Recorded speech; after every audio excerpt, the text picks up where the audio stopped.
The major advantage, I think, to making a case very strongly that one of the fundamental realities of life is its suffering, is that it's actually a relief to people to hear that. Because they suspect it, well, they know it.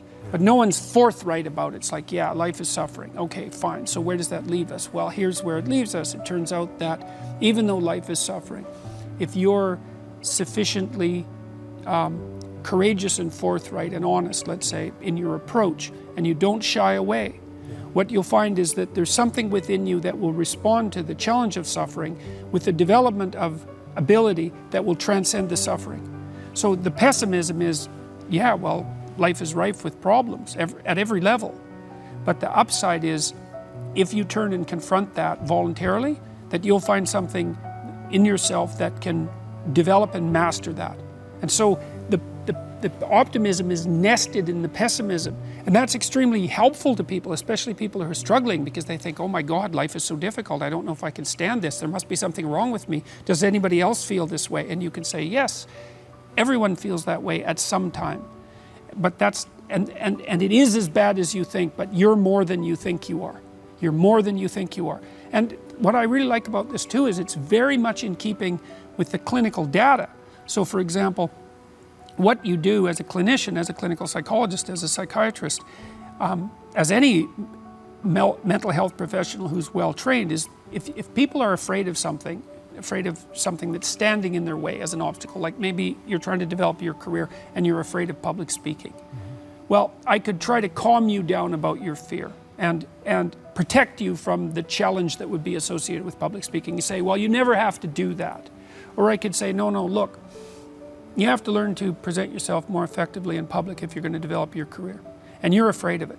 So let's break down what you're afraid of into 10 steps or 20 steps until we can find a step that's small enough so that you can actually master it. And let's assume that with 3 years of diligent practice that you could become a competent public speaker, at least one that isn't terrified. And with 5 years you could become an expert. And let's decide how relevant that is to your future prosperity and thriving.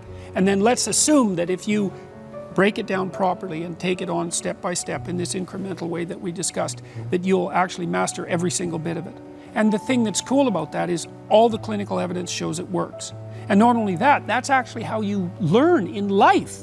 Like when you bring a child to the playground and the child is apprehensive about making new friends, you say, okay, well, look, kiddo, stick around me for a minute or two and just watch what's going on. It's like, and the child will calm down. You say, okay, now go 5 feet away.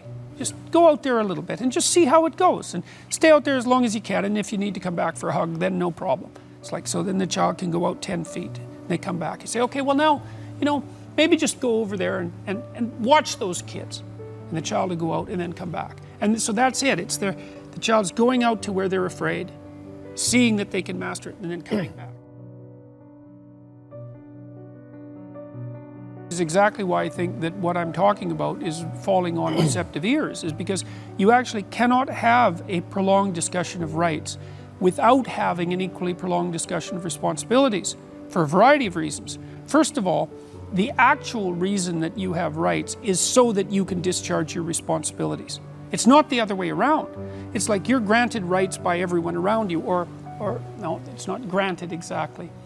It's part of the purpose of your rights, in some sense, is so that you can be given an autonomous space that's protected, in which you can manifest what's necessary about you in the world that's a contribution to it. So I have to leave a space for you so that you can make your contribution for yourself, so you can take care of yourself, so that you can shoulder responsibility for your family, and so that you can serve the community the best way that you can. And I don't want to set up a society that will interfere with that. But then there's the association that we already talked about between responsibility and meaning, which is absolutely crucial. And so the responsibility element is more important than the rights element as far as I'm concerned, or it certainly is at this point in time.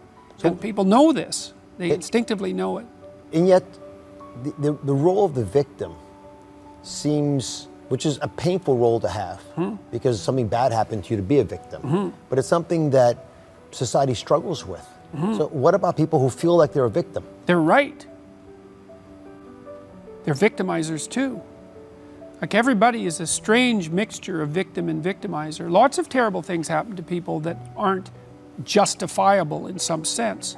You know, well, illness strikes people randomly. Yeah. I mean, not entirely randomly, obviously, but there's a large random element in it, where you're thrown into existence as a consequence of your birth.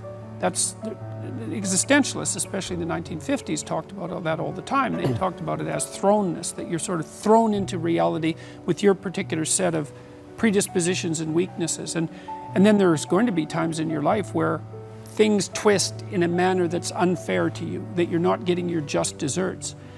But that goes along with all sorts of unequally distributed privileges as well. And so that's the arbitrary nature of existence. But you can't allow those sorts of things to define you, because it's not that useful strategically. When you're playing a card game, you're dealt a hand of cards. Yep. Well, what do? You play the hand the best you can. Why? Because all the hands are equal? No, because you don't have a better strategy than playing the hand that you're dealt the best you can. And that doesn't even mean it'll be a winning strategy, but because people don't always win. Sometimes we lose, and sometimes we lose painfully, and sometimes we lose painfully and unjustly. That's not the point. The point is you don't have a better strategy, and neither does anyone else. And then it's also not so obvious how privilege and victimization are distributed. You know, if you take someone who's doing quite well in life and you scratch underneath the surface, you generally don't have to scratch very far until you find one or more profound tragedies of the past, or perhaps of the present. You know, and no matter how well protected you are in the world, you're still subject to illness, you're still subject to aging, you're still subject to the dissolution of your relationships, the death of your dreams, death itself. So vulnerability is built into the structure of existence. Now, if you start to regard yourself as a hapless victim, or even worse, an unfairly victimized victim, well, then things go very badly sideways for you. It's not a good strategy. You end up resentful, you end up angry, you end up vengeful, you end up hostile. And that's just the beginning. Things can get far more out of hand than that. So strategically, it's a bad game. It's better to take responsibility for the hand that you've been dealt. Those who have swords and know how to use them, but choose to keep them sheathed, will inherit the earth. And that's a much better idea as far as I'm concerned, because it means that you have a moral obligation to be strong and dangerous, both of those. But to harness that and to use it in the service of good. So it's associated with a complex set of ideas. But that principle right there is a stark differentiator of you from much of the material that I read. Right? Generally, it's purely about compassion. You use the word victimhood, but a lot of folks do feel it's a virtue to feel sorry for others, because usually behind that is, I'll do something. It's not that easy. No. That's the problem, is that we wouldn't have to think if empathy guided us properly. But it doesn't. It guides us properly in some very specific conditions. It can also make us very dangerous, because, and there's good experimental literature on this, if you're very sensitive to an in-group's claims, whatever they might be, that makes you very hostile to perceived out-group members. In-group, out-group, people within your tribe versus outside your tribe. Within whatever group it is that you're identifying with at that moment. You know, so empathy drives that in-group identification. It's like, okay, well, what about the out-group? Oh, those are predatory. Those are predators. We better be hard on them. You know, it's a mother bear's compassion that gets you eaten. So we can't be thinking that empathy is an untrammeled virtue. There's no evidence for that whatsoever. The psychoanalysts knew this perfectly well as well, when we were still wise enough to attend to their more profound realizations. And that's the motif of the devouring parent. The devouring mother is a more general trope. And that's someone who will do absolutely everything for you all the time, so that you never have to rely on yourself for anything. That's not good. No, there's rules. For example, if you're dealing with the elderly in an old folks home, here's a rule: never do anything for one of your clients they can do themselves. Why? Because they're already struggling with the loss of their independence. And you want to help them maintain that independence as long as possible.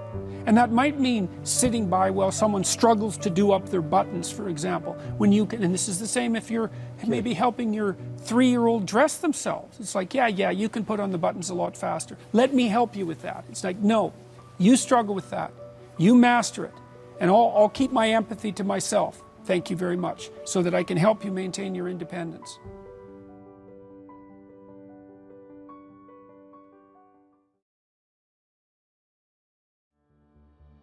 Every single person who sets out to put themselves together ethically is a net positive to everyone around them. There's no downside to that. You know, and my book has been criticized by people who've read it very poorly, especially chapter 1 when I talk about hierarchies, that I'm somehow supporting the idea that power in a hierarchy is the right way to be. And there's absolutely nothing in what I've written that suggests that at all. Like, I'm suggesting that human hierarchies are very complex, and that the way that you win in a human hierarchy is by being competent and reciprocal.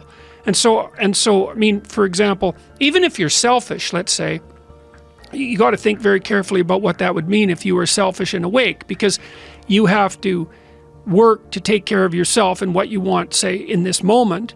But then there's you tomorrow, and there's you next week, and there's you next month, and next year, and 10 years from now, and when you're old. So because you're self-conscious and because you're aware of the future, you're actually a community unto yourself.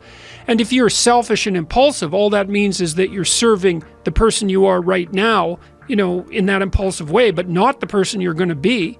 And so that's not a good grounds for any sort of ethical behavior. And I see that if you serve yourself properly, there's no difference between that and serving your family properly and serving your community properly, that those things all mesh in a kind of a harmonious manner. And one of the things that's really been effective in the lecture tour is a discussion about that idea and its relationship between that and meaning and responsibility, because one of the things that strikes the audience as silent constantly, because I'm always listening to them to see, you know, when the attention is maximally focused, is whenever I point out to people that the antidote to the meaninglessness of their life and the suffering and the malevolence that they might be displaying because they're resentful and bitter about how things have turned out, the antidote to that is to take on more responsibility for themselves and for other people, and that's aspirational, which is kind of cool. You know, the conservative types, the duty types, and I'm not complaining about them, you know, they're always basically saying, well, this is how you should act, because in some sense that's your duty, right? That's how a good citizen would act. And that's a reasonable argument. But the case that I've been making is more that, well, there is value distinctions between things. Some things are worth doing and some things aren't, and you can kind of discover what that is for yourself, and then you should aim at the things that are most worth doing. And what you'll find if you watch carefully is that the things that you find worth doing are almost always associated with an increase in responsibility. Because if you think about the people you admire, for example, you spontaneously admire people, and that's a manifestation of the instinct to imitate. Again, people are very imitative. You don't admire people who don't take care of themselves. Like, unless there's something wrong with you, you at least want an admirable person to be accountable for themselves.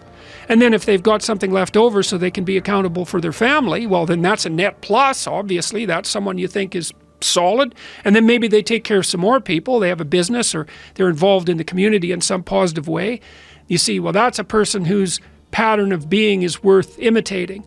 And that's all associated with responsibility. And it's so interesting because it's as if everybody kind of knows this, but that it hasn't crystallized. It's like, well, you should be responsible because that's what a good citizen is. It's not, no, you should be responsible because you need to have a deep meaning in your life to offset the suffering so you don't get bitter.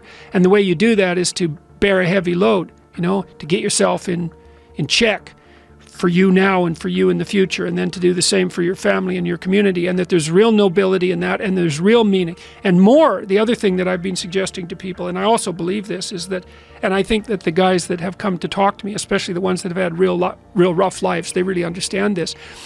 If you don't get your act together and you let yourself slide, then what kind of moves in to take the place of what you could have been is something that's really not good at all. So it's not only that if you're living like a dissolute life, that you're not aiming at anything positive, and so you don't have any real meaning, and you're subsumed by anxiety and all of that, and hopelessness. But something kind of hellish moves in there too to occupy that place, and so then you end up making things worse. And when, you know, one of the things I learned about studying totalitarian systems, whether they were on the right or the left, was that part of the reason that the totalitarian horrors of the 20th century manifested themselves was because average people didn't take on the proper responsibility. They shut their eyes when their eyes should have been open, even though they knew it. And they did and said things they knew they shouldn't have done and said. And that was what supported those horrible systems. So, you know, if you don't get your act together, then you leave a little space for hell. And I really believe that. So I figured something out that I thought I'd tell you about. This took me like 30 years to figure out, and I figured it out on this tour. So there's this old idea, you know, that you have to rescue your father from the belly of the whale, right? From some monster that's deep in the abyss. You see that in Pinocchio, for example, but it's a very common idea. And I figured out why that is, I think. So imagine that we already know from a clinical perspective that, you know, if you set out a path towards a goal, which you want to do because you need a goal and you need a path, because that provides you with positive emotion, right? So you set up something as valuable, so that implies a hierarchy. You set up something as valuable. You decide that you're going to do that instead of other things, so that's kind of a sacrifice, because you're sacrificing everything else to pursue that. And then you experience a fair bit of positive emotion and meaning as you watch yourself move towards the goal. And so the implication of that is the better the goal, the more full and rich your experience is going to be when you pursue it. So that's one of the reasons that's one of the reasons for developing a vision and for fleshing yourself out philosophically, because you want to aim at the highest goal that you can manage. Okay, so you do that, and then what you'll find is that as you move towards the goal, there are certain things that you have to accomplish that frighten you. You know, maybe you have to learn to be a better speaker, a better writer, a better thinker, or you have to be better to people around you, or you have to learn some new skills and you're afraid of that, whatever, because it's going to stretch you if you pursue a goal, and so that'll put you up against challenges. Okay, so all the clinical data indicates, well, the opposite of safe spaces, as Jonathan Haidt has been pointing out, that what you want to do when you identify something that someone is avoiding that they need to do because they're afraid, you have them voluntarily confront it. And so you break it down. What you try to do if you're a behavior therapist is you break down the thing they're avoiding into smaller and smaller pieces until you find a piece that's small enough so they'll do it. And it doesn't really matter as long as they start it, you know, then they can put the next piece on and the next piece. And what happens is they don't get less afraid exactly, they get braver. They get it's like there's more of them. And here's why. So imagine you do something new, and that's informative, right? There's information in the action, and then you can incorporate that information and turn it into a skill and turn it into a transformation of your perceptions. So there's more to you because you've tried something new. So that's one thing. But the second thing is, and there's good biological evidence for this now, that if you put yourself in a new situation, then new genes code for new proteins and build new neural structures and new nervous system structures. Same thing happens to some degree when you work out, right? Because your muscles are responding to the load, but your nervous system does that too. So you imagine that there's a lot of potential you locked in your genetic code. And then if you put yourself in a new situation, then the stress, that's the situational stress that's produced by that particular situation, unlocks those genes and then builds new parts of you. And so that's very cool, because who knows how much there is locked inside of you. Okay, so now here's the idea. So let's assume that scales as you take on heavier and heavier loads. That more and more of you get more and more informed because you're doing more and more difficult things, but more and more of you gets unlocked. And so then what that would imply is that if you got to the point where you could look at the darkest things, so that would be the abyss, right? That would be the deepest abyss. If you could look at the harshest things, like the most brutal parts of the suffering of the world and the malevolence of people and society, if you could look at that straight and directly, that would turn you on maximally. And so that's the idea of rescuing your father, because imagine that you're like the potential composite of all the ancestral wisdom that's locked inside of you biologically. But that's not going to come out at all unless you stress yourself, unless you challenge yourself. And the bigger the challenge you take on, the more that's going to turn on. And so that as you take on a broader and broader range of challenges and you push yourself harder, then more and more of what you could be turns on, and that's equivalent to transforming yourself into the ancestral father, because you're like the, what would you call it? You're the consequence of all these living beings that have come before you, and that's all part of your biological potentiality. And then if you can push yourself, then all of that clicks on, and that turns you into who you could be. That's the re-representation of that positive ancestral father. So that's why you rescue your father from the belly of the beast. The two major problems that people face, obviously, are suffering, tragedy, and malevolence. And so that's the other thing that you're responsible for, is that you're supposed to look at the capacity for human evil as clearly as you possibly can, which is a very terrifying thing. That causes post-traumatic stress disorder in people that aren't accustomed to it. And in the mythology that's associated with the encounter with evil, it's almost always the case that the entity that does the encountering, even if it does it voluntarily, is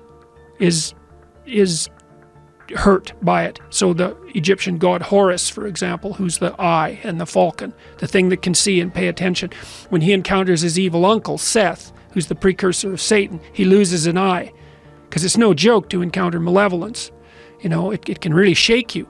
But the idea would be that if you can face the malevolence and you can face the suffering, then that opens the door to your maximal potential. And then the optimistic part of that is, and this is why it's so useful to peer into the darkness, let's say, the optimistic part of that is that although the suffering is great and the malevolence is deep, your capacity to transcend it is stronger.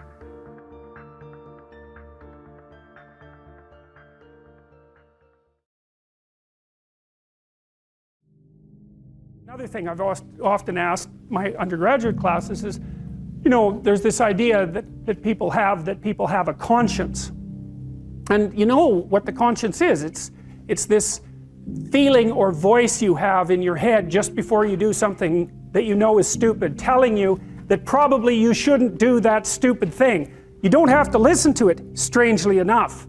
But you go ahead and do it anyways, and then, of course, exactly what the conscience told you was going to happen inevitably happens, so that you feel even stupider about it than you would if it happened by accident. Because I knew this was going to happen, I got a warning it was going to happen, and I went and did it anyways. And the funny thing, too, is that conscience operates within people, and we really don't understand what the hell that is.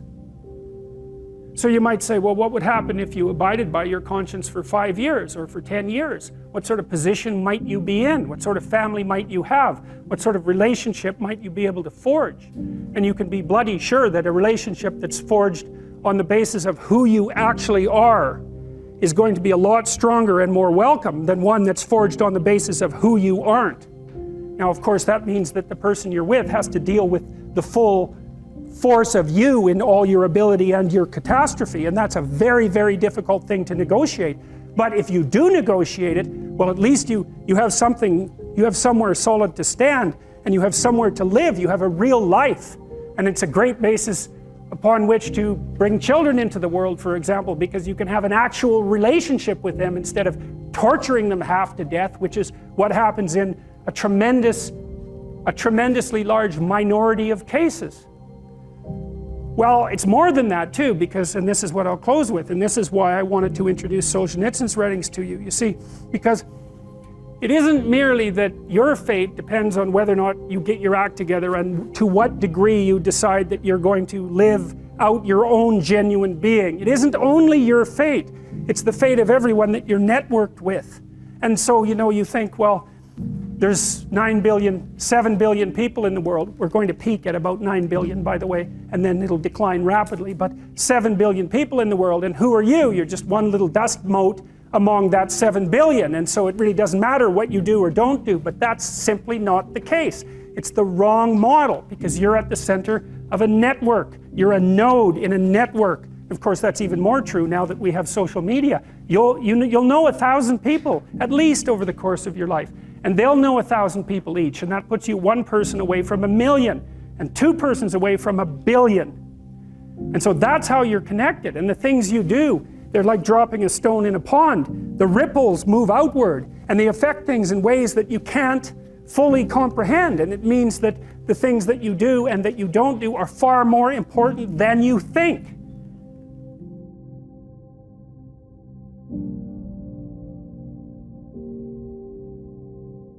If you can teach people to stand up in the face of the things they're afraid of, they get stronger.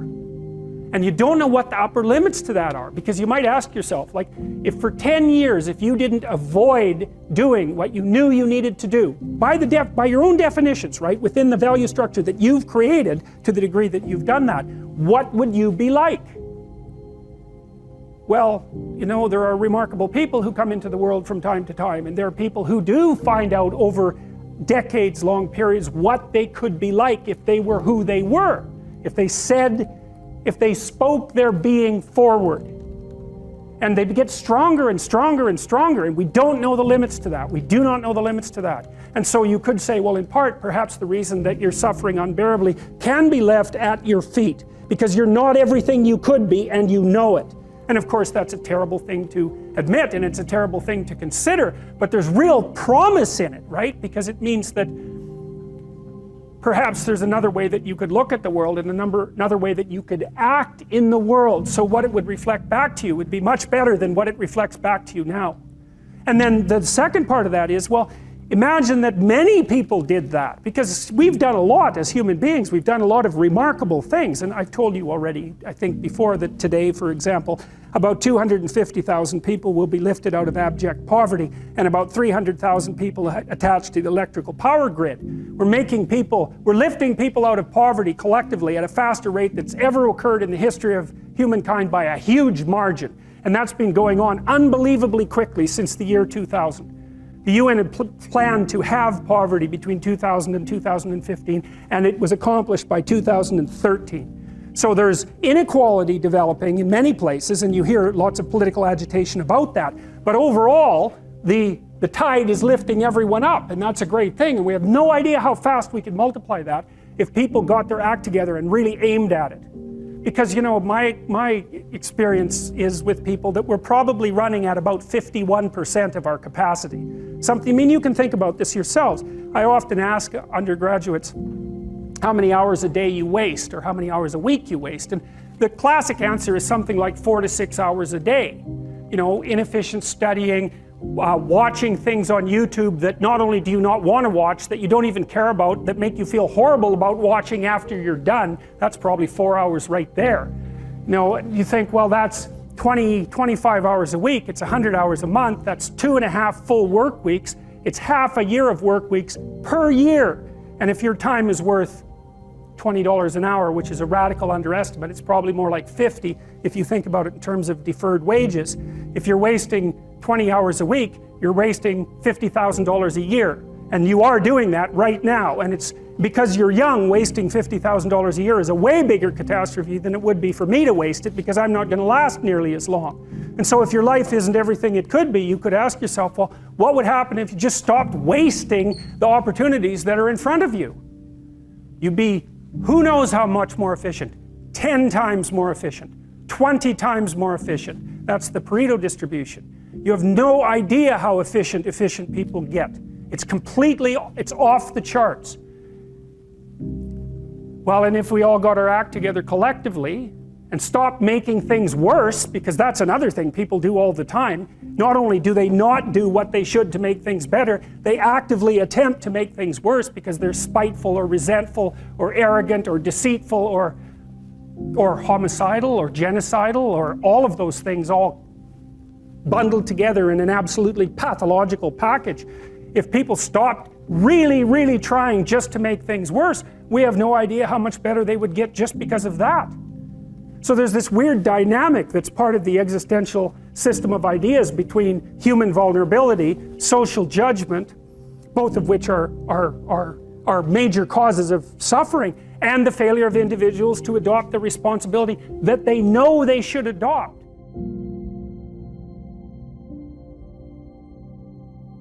And so if you act that way, of course, the terror of realizing that is that it actually starts to matter what you do. And you might say, well, that's better than living a meaningless existence. It's better for it to matter. But I mean, if you really asked yourself, would you be so sure if you had the choice?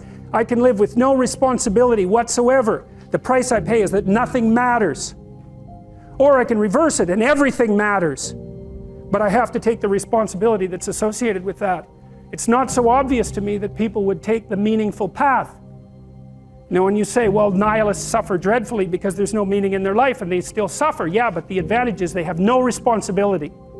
So that's the payoff, and I actually think that's the motivation. Say, well, I can't help being nihilistic. All my belief systems have collapsed. It's like, yeah, maybe.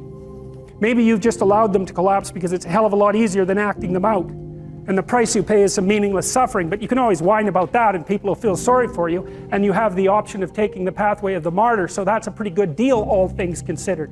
Especially when the alternative is to bear your burden properly and to live forthrightly in the world. Well, what Solzhenitsyn figured out, and so many people in the 20th century, it's not just him, even though he's the best example, is that if you live a pathological life, you pathologize your society. And if enough people do that, then it's hell. Really. Really. And you can read the Gulag Archipelago if you have the fortitude to do that, and you'll see exactly what hell is like. And then you can decide if that's a place you'd like to visit, or even more importantly, if it's a place you'd like to visit and take all your family and friends.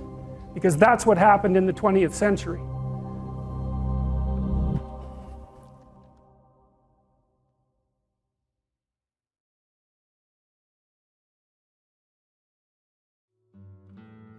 You know, we don't live that long, right? And we're really complicated. And it's not easy to learn how to be a person. You know, I mean, it takes you like 40 years before you can learn to be a person enough so that you can get out of your mother's basement. So it's hard. That's half your life before, well, maybe not 40, but certainly sometimes. It takes a long time to learn how to be a human being. And we're very, very complicated. We're way more complicated than we can understand. You know, and we've been watching each other for a long time, watching ourselves, telling stories about ourselves, trying to draw some wisdom from our self-observations, to teach to our children and to our grandchildren and so forth. And we've codified them in all sorts of strange ways in these memorable stories, fairy tales and myths and religious stories, all of those things. And what are they there for? They're there to remind us who we are, because we need to know who we are. I believe the most important idea that's ever been generated is the idea that men and women are made in the image of God. I think that a culture that isn't predicated on that belief, knowingly or unknowingly, and better knowingly, is doomed to absolute catastrophe. Because there's no reason to assume that there isn't something about us that's of transcendent value. I mean, if for no other reason than the fact of our consciousness, you know, like here we are, we're aware of what there is. And it isn't even obvious that there could be what there is if there wasn't something that's aware of it.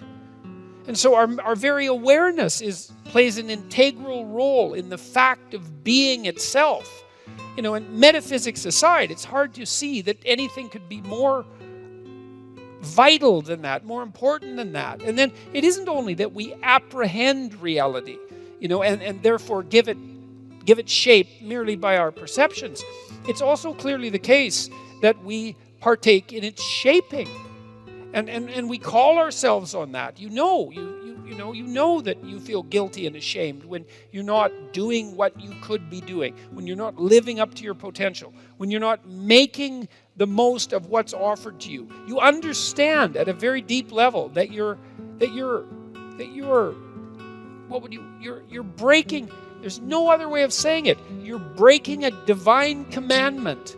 You're offered this unbelievably rich possibility, and it's there for you to grapple with.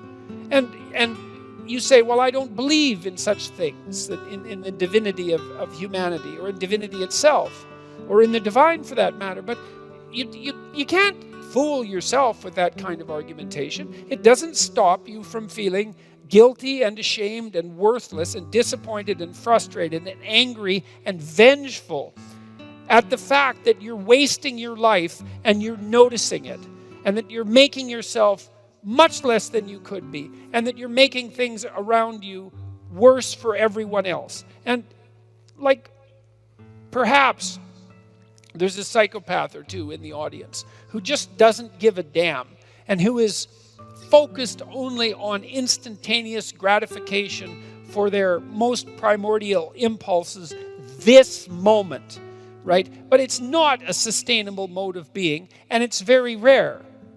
And so the purpose of religious ideas is to wake us up.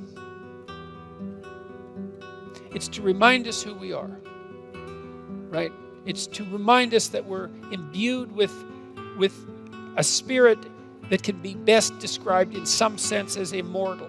It's the spirit that allows all of us to be conscious, that we all participate in simultaneously, that gives rise to the world and shapes it.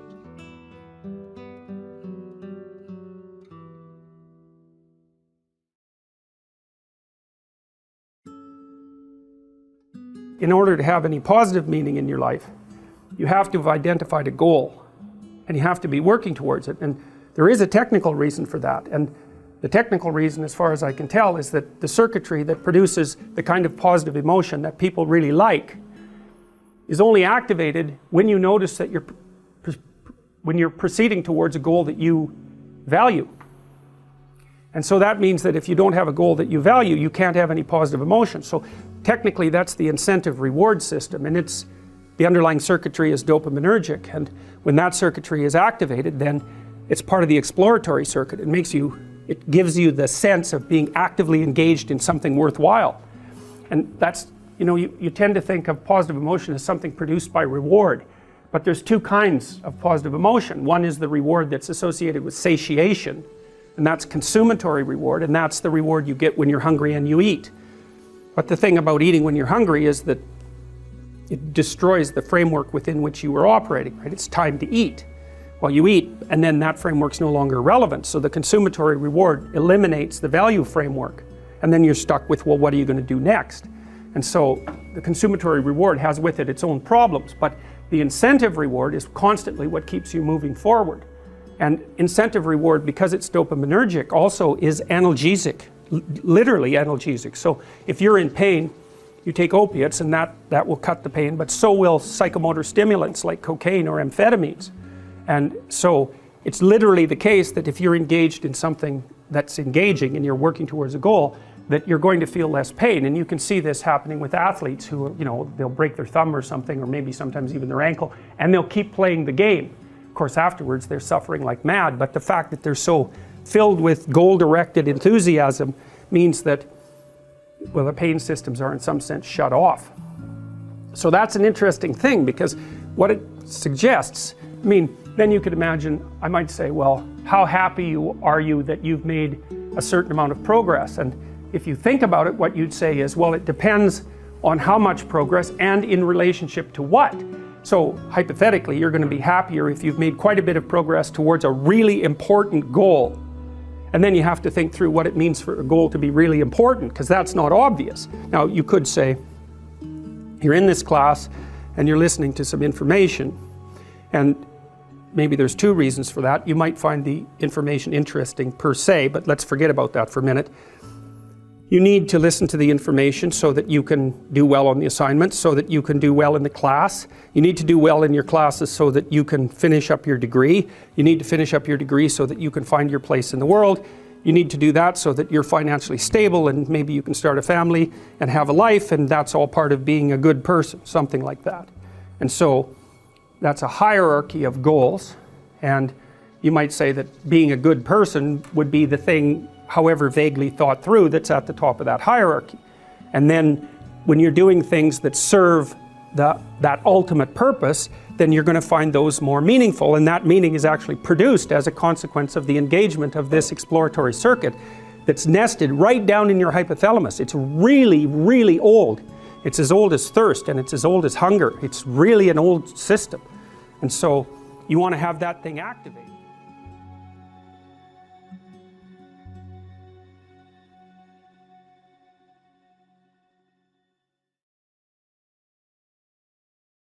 You speak frequently in your lectures about, I guess, the war between good and evil, or the struggle of life really is a struggle between good and evil being at the core of a conscious, lived existence. And I guess on that note, if you were 100% certain that there was no afterlife, would you still be able to preach that there's a positive meaning in life? If you were 100% certain. Some atheists seem to be 100% certain, and yet they still preach that there's some positive meaning to life. Would you be one of those, or would you turn into Cain, so cynical? I think that, well, as far as I'm concerned, one of the things I learned from studying 20th century history is that, like, even if you take the most cynical of ideas, let's say that life is irredeemable suffering and perhaps isn't even justified because of that, it still seems to me that you have an ethical duty, let's say, to live in a manner that reduces that to the degree that that's possible. And I think that can be experienced as meaningful in some sense independently of the transcendent context.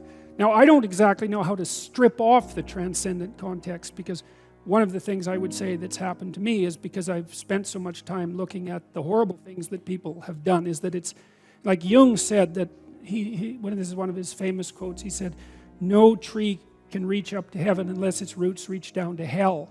And so as I've dug deeper into the depravity of human beings, my sense of the possibility of human beings has also grown, what would you say, in proportion. And until I've become convinced, actually, that good is a more powerful force than evil, even though evil is an unbelievably powerful force. And so I can't really strip the transcendent away. Now, what bearing that has on eternity, say on an afterlife, I mean, I can't say anything about that. The only thing I guess I can say is that there are many things about being that we don't understand in the least. And we don't understand the nature of consciousness or the nature of time. So I wouldn't despair about that, but yes, I think that life can still be meaningful without there being a necessity of an afterlife.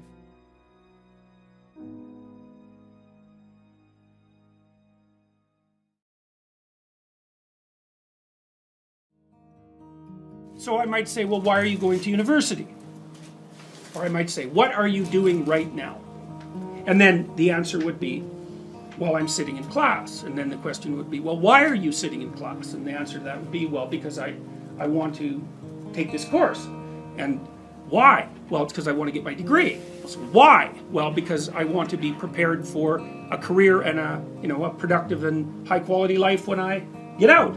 Well, why? Well, you can keep saying why pretty much indefinitely, and as you answer, you go farther and farther out in time scales. Now, it's a tricky thing, because one of the things I might tell you, this is a very complex cognitive problem, is, well, where should you stop? So, for example, I could say to you, do you want $100 an hour, or do you want 50,000 years in 75 years? You're going to think, well, I'll probably take the $100 now. Well, how about 200 years? It's like, well, I'm not going to be there. I'll take the $100 now. Well, so obviously thinking out 200 years is not that helpful. Now, you might think, well, no, you should calculate the effects of your actions on the vastest time span possible and include the largest number of people if you're really going to equilibrate it. But the problem is you can't do the computations, because you get this thing called combinatorial explosion happening, which is that it's like a chessboard. You make one move, okay, fine. But then you could make 4, and then with each of those you could make 4 more, and then with each of those you could make 4 more, and soon if you're looking 20 moves ahead, it's like there's so many moves that the other person could possibly make that looking that far ahead is pointless. You can't do the computations. And so we don't know how far you should look into the future. It depends on how stable your environment is. But 1 month seems okay. A year, yeah. 3 to 5 years, that's what I'll have you do when you do the future authoring program. 20 years? Probably not. And the reason for that is the margin of error in your prediction grows so large that your prediction isn't worth anything. And you can really see how that's the case now, because like, what's it going to be like in 20 years? When I was a kid, I used to read science fiction. It was like plausible accounts of the potential future. It's like, now? Who knows? Anything could happen. Anything could happen. You know, you could be 3/4 robot in 20 years. You could have a lifespan of 10,000 years. I mean, we just do not know. We could be living in caves again with everything in ruins. We don't have a clue what's going to happen. So 20-year span, I would say, you know, get friendly with computers. So 20-year span's too long. So, okay, anyways, what I'm pointing out is that you have to calculate what you're doing across multiple spans of time, and in that combination, you know, in combination with many, many people. And that makes things very complex, but that's how you're building the structures that you live with.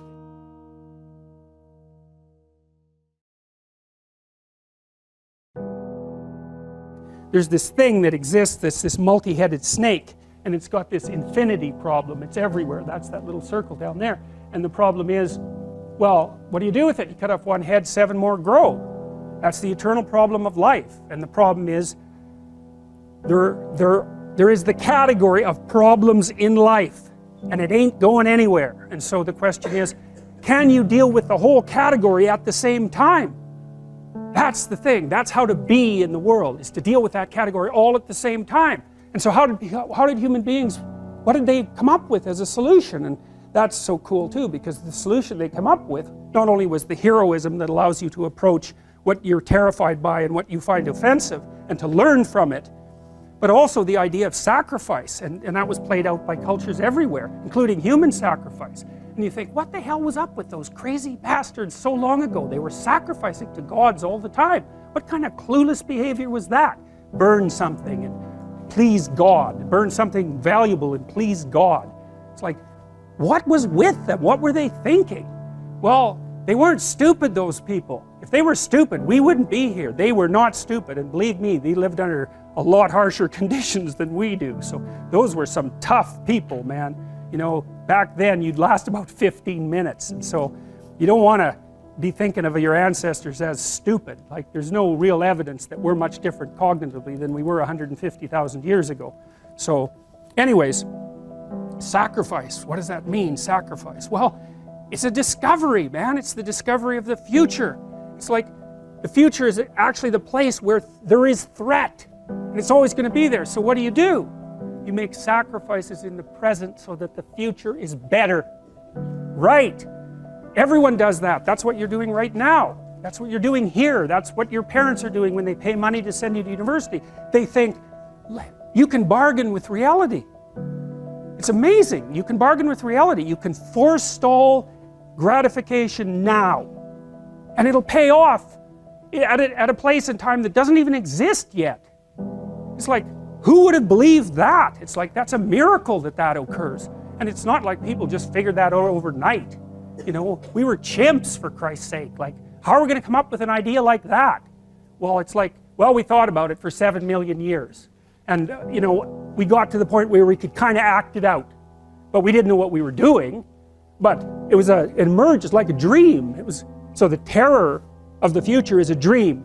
And the solution to the dream of the terror of the future is another dream. And it comes out in mythology and in fantasy and in drama, where you act out the sacrifice. And then it's a step on the way to full understanding. So we can say sacrifice now instead of doing it, you know, although we still do it. It's just not concretized like it used to be. We do it abstractly. And we all have faith that it will work, you know, and we also set up our societies so that it'll work. And one thing about, you know, I'm not a fan of moral relativism for a variety of reasons, partly because I think it's an extreme form of cowardice.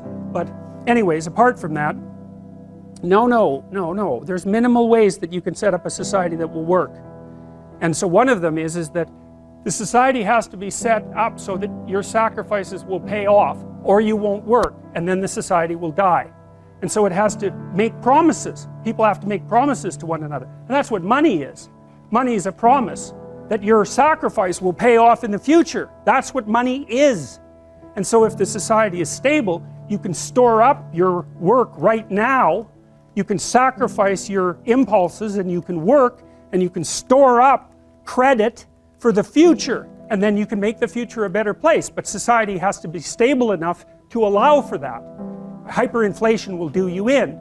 So the promise that's implicit in the currency is the promise that what you're doing now will pay off in the future.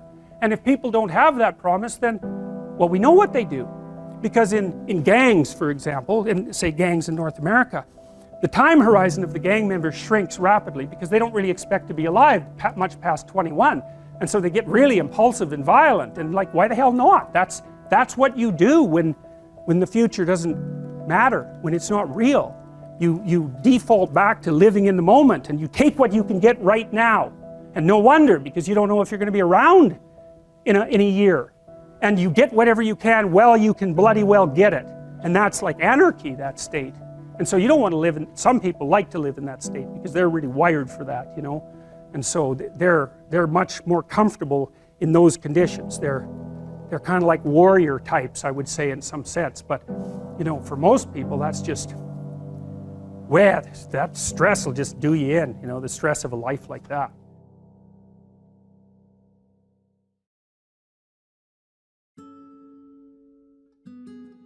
How hard should you work? Well, that's a really difficult question. If you're going to die tomorrow, and then you probably shouldn't work very hard today at all. So one thing you might say is that the degree to which you should work hard is dependent on your assumptions about the stability of the future. We actually know this to be true because if you put people in wildly uncertain circumstances, they discount the future, which is exactly what you should do, right? It only makes sense to store up goods for future consumption if the future is likely to be very similar to the past and the present. You need a stable society for that. And conscientiousness only works in a stable society, because all you do otherwise, if you're piling up goods, which is kind of what conscientious people do, is leaving them there for the criminals to take, or waiting for the next chaotic upheaval to wipe out everything that you've stored. And so even conscientiousness is a kind of guess.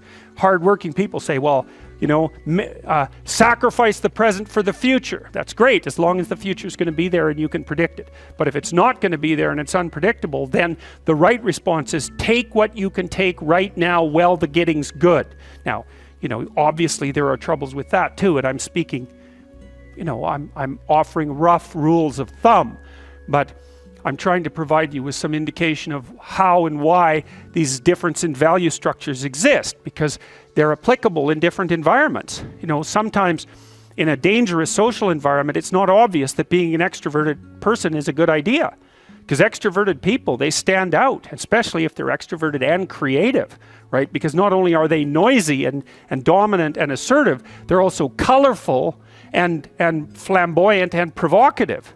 Well, that's great if you're in a society that rewards that sort of thing, but if you have, you know, if you're ruled by an authoritarian king who wants absolutely no threat whatsoever to his stability ever, then dressing in gray and shutting the hell up is a really good survival tactic.